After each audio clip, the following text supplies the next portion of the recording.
Gusto niyang itulak si Rovan. Gusto niyang magprotesta at sawayin ito sa ginagawa nito sa kanya ngayon. Pero hindi niya na pala kayang gawin. Ni hindi niya na nga mapigilan maipikit ang kanyang mga mata. Pakiramdam niya bigla siyang nakaramdam ng pag-iinit sa buo niyang katawan. 5 taon din ba naman na hindi niya ito naranasan? Kaya naman kakaibang excitement ang kaagad na lumukop sa kanyang kaibuturan. Paano ba naman kasi ang galing talaga nitong magpainit ng babae? Bigla niya nakalimutan na posibleng may makarinig sa kanila.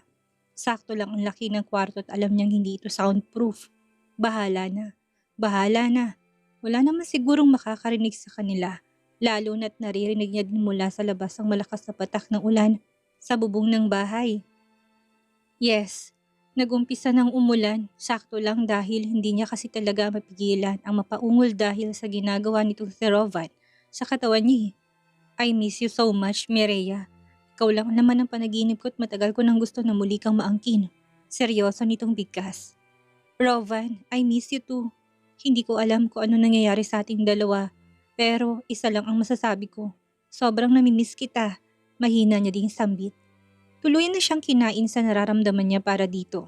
Wala na rin siyang pakialam pa kung muli man siyang masaktan sa piling nitong si Rovan.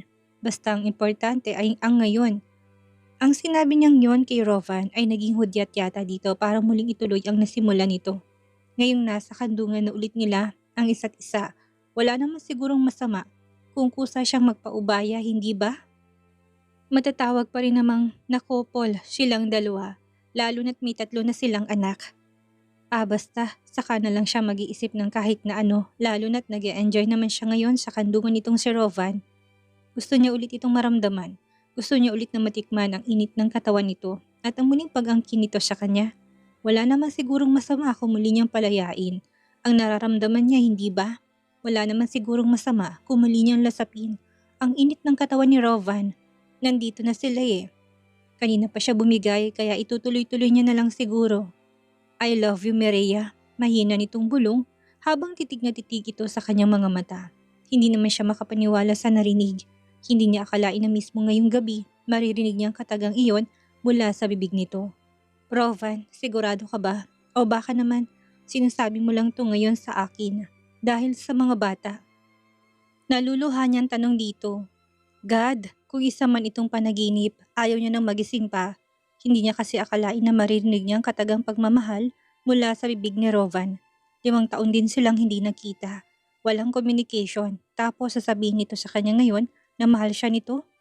Bakit? Nagdududa ka pa ba? Mahal kita. Maniwala ka man sa akin o hindi, mahal na mahal kita. Kahit nung una pa lang kitang nakita na kasama ka ni Jonas. Alam kong malaking bahagi na ng puso ko ang naangkin mo. Nakangiti nitong wika sa kanya. Kaya ba mainit ang ulo mo sa akin noon? I mean, hindi ko nakalimutan na tuwing nakikita mo ko noon, nakasama ni Jonas, hindi mo ko pinapansin. Nakikita ko sa mga mata at kilos mo ang pagkadisgusto mo sa akin. Sagot niya din naman kaagad. Yeah, talagang mainit ang ulo ko dahil nagsiselos ako. Minsan na nga lang akong magkagusto sa isang babae. Tapos sa girlfriend pa ng mismong kaibigan ko. Unfair sa panig ko yun, Han. Nakangiti nitong sagot sa kanya. Hindi naman siya nakaimik. Hindi niya din alam kung anong isasagot niya dito, lalo na't ramdam niyang kilig sa puso niya. Pareho silang pagod at habol ang hininga na nagpahiga. Hindi na nila anintana pang matigas sa sahig dahil pareho silang napagod. Pagkatapos ng mainit na sandali sa pagitan nilang dalawa, walang sino man ang nangahas na magsalita. Pareho silang nakapikit habang ninanamnam ang kakatapos lang na mainit na pagtatalik. Halos hindi naman makapaniwala si Mireya sa bilis ng pangyayari. Kanina lang kasama niya ito si Rovan sa biyahe tapos ngayong gabi may nangyari sa kanila. Gosh, siguro kailangan niyang i-ready ang sarili niya para harapin ang panibagong yugto ng kanilang buhay. Nakapikit pa rin si Mireya nang maramdaman niyang pagbangon nito si Rovan sa tabi niya. Hindi na siya nagulat pa na maramdaman niya na binuhat siya nito at maingat na ibinalik sa kama. Rovan, wika niya dito. Yes, malambing naman na sagot nito sa kanya. Talaga bang mahal mo ko? I mean, totoo ba yung sinabi mo kanina sa akin na isang beses lang ako nagsinungaling sa Yuhan at yun yung mga panahon na itinago ko sa iyo ang tungkol sa tunay na kalagayan ng panganay nating anak? Seryoso nitong wika sa kanya. Bakit nga ba? Bakit mo nagawa sa akin yun? Seryosong tanong niya dito. Just because feeling ko hindi ka pa ready na maging mommy noon. Saka natatakot din ako na baka iwan mo ko eh. Hindi ko alam kung paano ko pahupain ang galit mo sa akin noon dahil sa mga nangyari. Pero wala rin naman akong balak na itago sa iyo ng matagal ang tungkol sa baby natin. Seryoso nitong sagot sa kanya, hindi naman siya nakaimik. Sa totoo lang, ayaw niya na sanang balikan pa ang nakaraan eh. Sapat na sa kanya na magkasama na silang mag-anak sa isang bubong. Kaya lang, paano siya makaka-move on kung hindi nila pag-uusapan ng nakaraan, hindi ba? Paano mo naman nasabi na hindi pa ako ready na maging mommy? Yan ang mahirap sa'yo eh. Ang bilis mong magdesisyon ng mga bagay-bagay na hindi mo malang ako kinukonsulta. Tapos dinala mo din noon si Feliz. Heist, hindi mo ba alam kung gaano kasakit sa akin yun?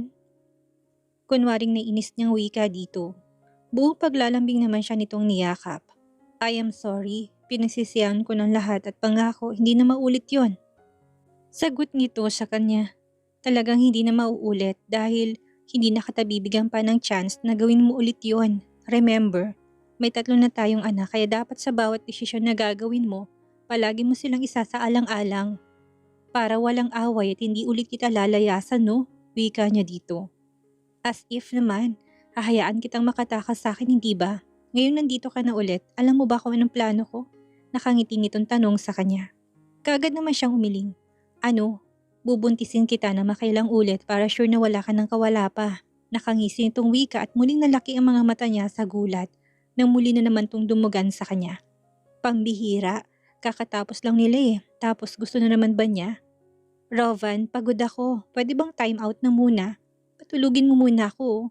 Saka ayaw ko pang mabuntis no. Malambing na wika niya dito. Wala munang time out honey. Ako naman na magdadrive eh. Kaya relax ka lang dyan. Saka tungkol sa pagbubuntis. Hindi natin mapigilan yan. Lalo na't nakaumpisa na ako magpunla. Nakangisi nitong sagot sa kanya kaya wala na siyang nagawa pa kung hindi hayaan sa gusto. Sabik eh. Actually, alam niyang pareho silang sabik sa isa't isa. Pero sana wala na munang mabuo. Gusto niya pa kasing sulitin ang mga oras na kasama itong si Rovan eh. Kapag mabuntis siya ulit, magiging limitado ng mga kilos niya. Mataas ang sikat ng araw nang magising si Mireya kinaumagahan. Wala sa sariling napahawak siya sa kanyang ulo nang maramdaman niya na para bang may kumikirot sa bahaging yon. Akmang babangon na sana siya ng kama nang biglang bumukas ang pintuan na silid at niluwa si Rovan. Nahalatang katatapos lang maligo. Tumutulo pa kasi ang basa nitong buhok. May baon siguro tong damit dahil bago nakasuotan nito ngayon. Walang banyo dito sa mismong loob ng silid kung nasaan sila, kaya naman kailangan pang lumabas ng kwarto para lang gumamit ng banyo. Pagkapasok pa lang dito sa loob ng silid, diretso na ito napatingin sa kanya na para bang tinitingnan nito kung gising na ba siya. At nang mapansin nito na gising na nga siya, mabilis itong naglakad palapit sa kanya. Habang may matamis na ngiti na nakaguhit sa labi. Mukhang maganda ang naging gising nito, yun ang una niyang napansin. Kung siya ay feeling parang lantang gulay, itong si Rova naman ay mukhang puno ng energy. Good morning honey, rise and shine, kumusta ang tulog mo? Nakangiti nitong wika sa kanya. Hindi niya naman mapigilan ang mapairap. Hindi ba nahalata ng Rova na to na medyo hindi siya okay? Pinagod siya nito kagabi sa ilang beses na pag-angkin nito sa kanya, sa halos magdamag. Wow, mukhang mainit ang ulo ng honey ko ah, nakangiti nitong muling wika.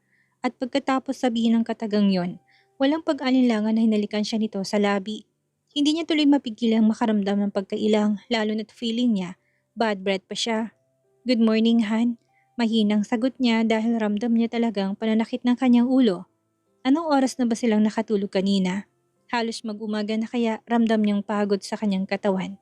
Sa totoo lang, gusto niya na pang matulog kaya lang nang maisip niya na wala pala sila sa villa at nandito sila sa bahay ng mga magulang niya, doon niya na-realize na kailangan na talagang mag-ayos para makaalis na sila.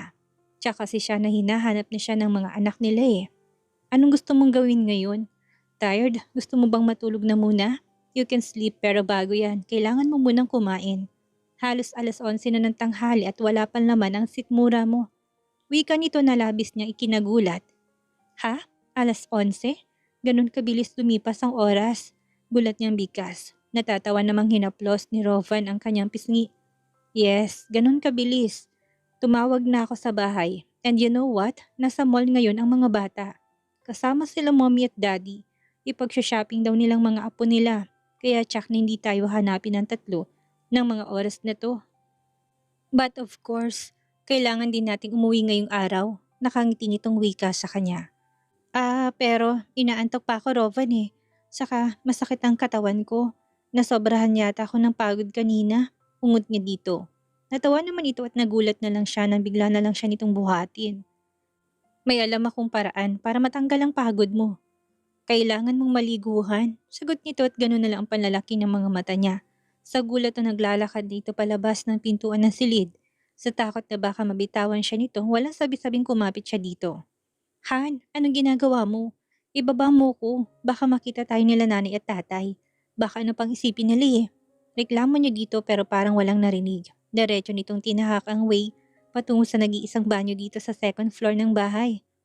Hays, bali 2 bathroom lang ang meron sa bahay na ito. Isa sa unang palapag at isa din dito sa pangalawang palapag. Hindi naman ganong kalaki ang bahay pero sakto lang na matirhan ng isang disenteng pamilya. Don't worry, wala sila nanay at tatay, wala din ang mga kapatid mo. So ibig sabihin, solo natin ang buong bahay. Nakangiti nitong sagot na labis niyang ikinagulat. Wala sila nanay? Nasaan sila? Nagtatakang tanong niya dito. Umalis sila, bibili daw ng makakain sa palengke. Tapos ang dalawang mong kapatid, halos sabay din na umalis. Baliwala nitong sagot. At walang sabi-sabing binuksan na nito ang pintuan ng banyo at pumasok na sila sa loob. Pagkababa sa kanya ni Rovan, walang sabi-sabing nilakpan nito ang pintuan ng banyo na hindi man lang ito lumalabas. Tulala-tuloy siyang napatitig dito. Tapos ka na maligo hindi ba? Ano pang ginagawa mo dito? Tanong niya. Sasamahan ka, nakangiti nitong sagot. Rovan, gagamit ako ng toilet bowl. Bago maligo, masisinghot mong hindi dapat masinghot kaya umalis ka na. Nakalabi niyang sagot pero parang walang narinig na naghubad ulit ito ng mga kasuotan. Lalong nalaki ang mga mata niya sa gulat. Matigas talagang ulo. Imbis na lumabas ng banyo, gusto pa yatang magstay dito sa loob. Bahala na ngang Rovan na to. Singhutin itong mga hindi dapat singhutin dahil magbabawas siya. Inabot din siya ng ilang minuto sa ibabaw ng toilet bowl na parang wala lang kay Rovan. Nag-spray naman siya ng air freshener pagkatapos ng gumamit ng CR kaya kahit papano bumango din ng buong paligid. Han, tapos ka na ba? Halika na dito, paliguan na kita. Wika pa nga sa kanya ni Rovan. Hindi niya mapigilan ang mapailing.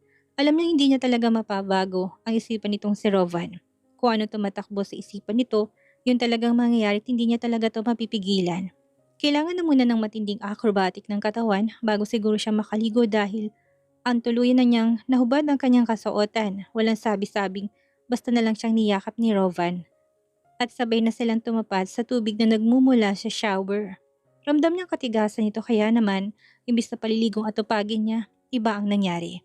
Ilang saglit lang na puno ng ungol nilang dalawa, ang loob ng banyo, buong pagkasabik na muli siyang inangkin ni Rovan. Wala eh, hindi talaga kayang pigilan, lalo na't makailang ulit nitong sinabi sa kanya na 5 taon daw itong tigang. Kaya babawi daw ito, hahabulin daw nito ang mga taon na yon para makabawi. Balak pa nga nitong mag-leave ng opisina eh. O di ba, may plano na kaagad. Heist, mukhang masusundan na kaagad ang kambal. Pagkatapos maligo, sabay ulit silang dalawa ni Rovan na lumabas ng banyo. Diretso ng kwarto habang namumroblema si Mireya kung anong damit ang isusuot niya gayong wala nga pala siyang dalang damit. Nakatapis lang siya ng tuwalya at tumutulo pa ang tubig mula sa buhok niya. Kaya lang bago sila nakarating ng kwarto, hindi niya maiwasan na magtaka ng may isang paper bag na maayos na nakalagay sa mismong harapan ng pintuan ng silid. Oh, sakto. Ayos ah. Mapagkakatiwalaan talaga itong si George. Narinig niyang wika nito. Hindi niya maiwasan na magtaka. Mga damit mong mga yan, kagabi ko pa inutusan si George na ibili ka ng damit na may isusuot mo at mabuti na lang dumating na kung hindi. Hindi ka talaga makakalabas ng kwarto ngayong araw-han. Nakangisi nitong wika. Hindi niya mapigilan ang mapaingos. Alam niya na kasi kung anong palaging laman ng isipan nitong si Rovan. Tititigan niya lang ito. Alam niya na kung anong isinisigaw ng isipan nito. Mabuti naman at naisipan mo kung pabilhan ng maisusuot. Akala ko talaga, kumot ang gagawin kong damit ngayon eh, sagot niya dito. Malakas naman itong tumawa. At hindi ko hayaan yan, Han. Alam mo naman na wala akong ibang iniisip kung hindi ang kapakanan mo eh. Mahal kita. At gusto ko komportable ka sa lahat ng oras. Sagot nito at ito na rin ang kusang dinampot ng paper bag. At sabay na silang pumasok sa loob ng kwarto. Pagkapasok nila sa loob ng kwarto, mabilis na siyang nagbihis. Inisnab niya na lang ang presensya ni Roval. Paano ba naman kasi, kada kilos niya, nakasunod ang paningin nito na para bang binabantayan siya. Hinayaan niya na dahil alam niyang hindi to susunod sa gusto niya. Han, ako nang bahalang magsuklay sa buhok mo ha? Banat na naman ito. Pinaupo siya sa isang stool at pumwesto na ito sa likuran niya. Pinunasan na muna nito ng malinis na towel ang buhok niya bago niya buong ingat na sinuklay. Magaan ang kamay ni Rovan. Buong ingat itong inayos ang pagkakabuhol ng buhok niya. Ramdam niya din ng kilig sa puso niya. First time niyang maranasan ito sa tanang buhay niya at masasabi niyang wala nang higit pa sa pagiging sweet nitong si Rovan. Siguro nga ito ang tunay na Rovan. Well, noon pa man, sweet na talaga to sa kanya. Hindi niya lang napapansin kasi nakatutok sa ibang bagay ang isipan niya. Pero ngayong okay na sila, gagawin niya rin ng lahat para maiparamdam niya dito kung gaano to kahalaga sa kanya. Lahat ay kaya niya nang gawin para sa maayos nilang pagsasama. Pagkatapos titusuklayin ang buhok niya, hawak kamay silang lumabas ng silid. Sakto naman dahil dumating na pala sila nani at tatay. Naabutan nilang mga ito na abala sa kusina. May mga dala din palang mga to ng mga kakanin, kaya naman hindi niya mapigilan na makaramdam ng tuwa. Good morning, Nay, Tatay. Sabay pa nilang wika ni Rovan sa mga ito.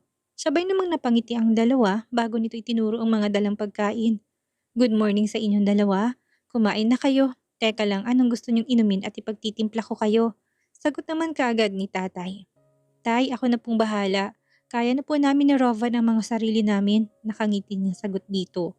Habang nakatitig sa mga kakanin na maayos na nakalagay sa mesa. Sakto, gutom na siya eh. At sure niya na nagugutom na rin itong si Rovan. Mas marami itong nai-release na energy kagabi hanggang kaninang nasa banyo sila. Kaya alam niyang pagod at gutom ito.